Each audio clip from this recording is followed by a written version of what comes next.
ایک بدو عورت تھی، جب آپ تشریف لے گئے نا ہجرت کر کے مدینہ، تو رابغ ایک جگہ آتی ہے، وہاں بھوک لگی، پیاس بھی، تو ایک خیمہ دیکھا، وہاں پہنچے تو ایک بڑھیا بیٹھی تھی، اس کا نام تھا ام معبد الخزاعیہ۔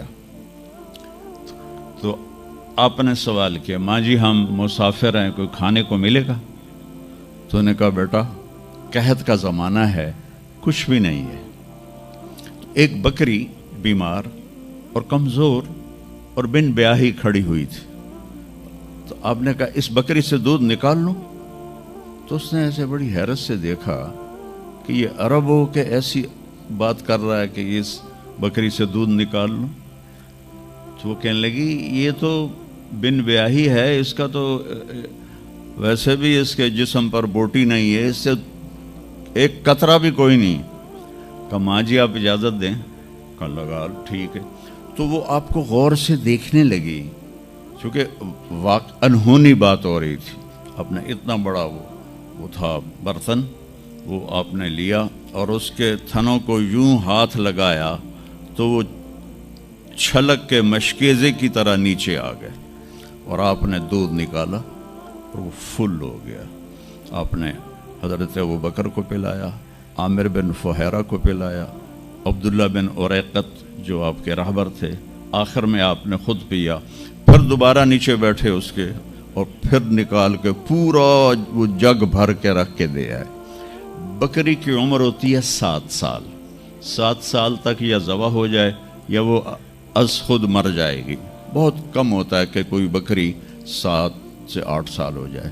یہ اس بکری کو میرے نبی کے ہاتھ لگے تھے، یہ بکری 22 برس زندہ رہی، 22 برس، اور اس کو ذبح نہیں کیا گیا، یہ مر گئی، خود ہی مر گئی، وہ نبی کے ہاتھوں کی برکت۔ شام کو اس کا خامد آیا ابو معبد، انہوں نے کہا یہ دودھ کہاں سے؟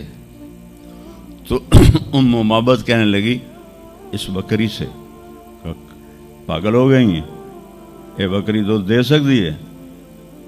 اس نے کہا میں بھی یہ سمجھی آئی نہیں دین دی، پر ایک کوئی جادوگر آیا ہے، وہ دے ہتھاں دی کرامت آئی ہے، جگ بھریا پیا۔ کہنے لگا ان عتیلی، مجھے اس کی صورت بتا، وہ کیسا تھا؟ مجھے لگتا ہے یہ وہ قریشی ہے جس کی خبر مشہور ہو گئی ہے کہ وہ مکہ چھوڑ کے مدینے جا رہا ہے۔ تو اب وہ بولی، ترجمہ بعد میں کروں گا، آپ الفاظ کا ردم اور اس میں جو موسیقی ہے اس کو آپ تھوڑا محسوس کیجئے گا۔ رأیت رجلا ظاہر الوداء ابلج الوجه حسن الخلق لم تعبه ثجلة لم تزری به سعلة وسیم قسیم فی عینیہ دعج فی اشفارہ وطف فی صوتہ سحل فی لحیتہ کثافہ فی عنقہ سطع اذا تکلم علاہ البہا واذا سکت علاہ الوقار من انفسکم۔ تو کہ میں نے ایک شخص دیکھا جیسے 14ویں کا چاند کپڑے پہن کے نیچے اتر آیا ہو، اور 14ویں کے چاند کی طرح چہرہ چمکتا تھا، کلیوں کی طرح روشن تھا، ماتھا بہت خوبصورت چوڑا تھا، سر بہت خوبصورت سیاہ بڑے بال تھے، اور بھویں بڑی خوبصورت کمان کی طرح، یہاں بال نہیں تھے، یہ جگہ صاف تھی۔ یہ ہماری بچیاں یہاں ان کو لیزر کرواتی ہیں، بھائی تو ان کو مٹاؤ یہاں سے، ہائی ہائی بھی کر دیا تو اے بھی مٹائیں دیا۔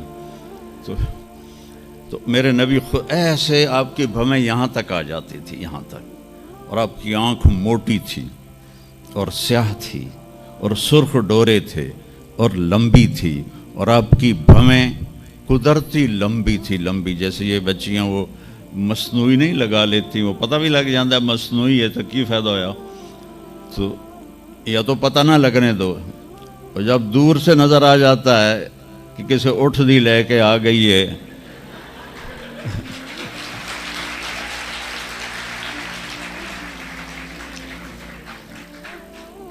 اونٹ کی بھویں بڑی موٹی ہوتی ہیں اور ڈبل ہوتی ہیں، ڈبل، تو اس لیے میں نے کہا جب میں کیسے اٹھ دی لے کے آ گیا، اور خوبصورت داڑھی تھی،